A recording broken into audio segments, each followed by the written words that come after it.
Deborah Taylor was born in Brooklyn, New York and later lived in Queens. She is divorced and has 3 children. By July 1994, she had grown tired of her complicated 9-year relationship with 39-year-old Richard Ablamsky and moved to Virginia with her 5-year-old granddaughter for a new start. However, it seems that some habits are harder to break. Richard drove there every weekend to see her. Richard was a married father of 2 young children, and he had been having an affair with Deborah for about 9 years. He paid her expenses and took her on vacations all over the country and to the Bahamas. Surprisingly, his wife was aware of the affair. Richard lived in New Milford, New Jersey and had worked as an engineer for Frederic R. Incorporated since 1989, which has since renamed itself to PRC Engineering, Incorporated. Part of his job involved consulting with the New York Port Authority on railway projects. In early September 1994, Richard told Deborah he was getting a divorce and his company was transferring him to the Washington, D.C. area. Truthfully, he had been fired on September 2 for poor work habits and bizarre behavior. Deborah and Richard left Virginia Beach on September 3, 1994 en route to Fairfax, Virginia. He and Deborah checked into a Marriott residence in Tyson's Corner, Virginia on September 9. A friend of Deborah was caring for her granddaughter. Richard purchased a gun, and later Deborah called her mother on September 10 and said they'd spent the day practicing at the firing range. This is the last time anyone heard from her. Later, Richard called Deborah's mother and said she'd simply left him, taking a taxi away from the hotel. He checked out of the hotel room alone that same day.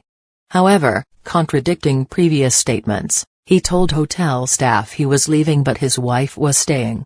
On September 12, he called the babysitter who was watching Deborah's granddaughter to say he was back in New Jersey and that Taylor had left him.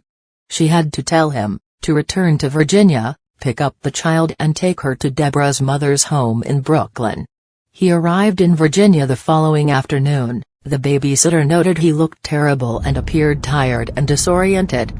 He was unshaven and his shirt was on backwards, which was uncharacteristic of him. He was usually well dressed. As of September 16, Deborah still has not been seen. Richard called 2 of her friends to ask if they'd heard from her. They hadn't.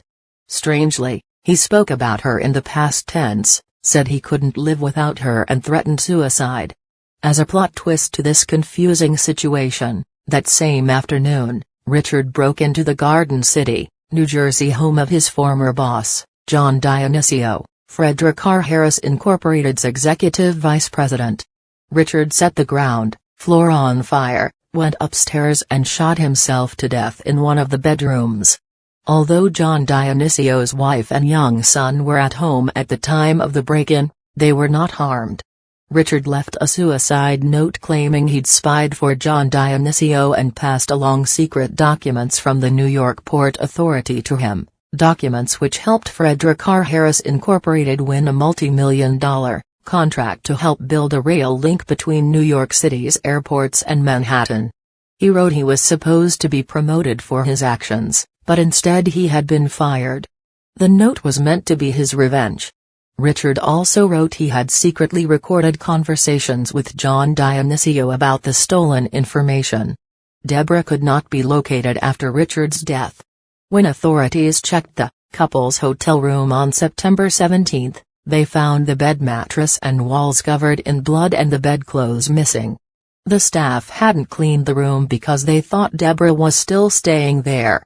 There was also blood in the interior and trunk of Richard's Pontiac Grand Am. Richard's actions sparked a corruption investigation by the Manhattan District Attorney's Office that lasted nearly a year. In August 1995, however, the District Attorney's Office announced they would be dropping the probe and would not take the case to a grand jury, as they could find no evidence to support Richard's allegations. Investigators believe he killed Taylor, but her body has never been recovered.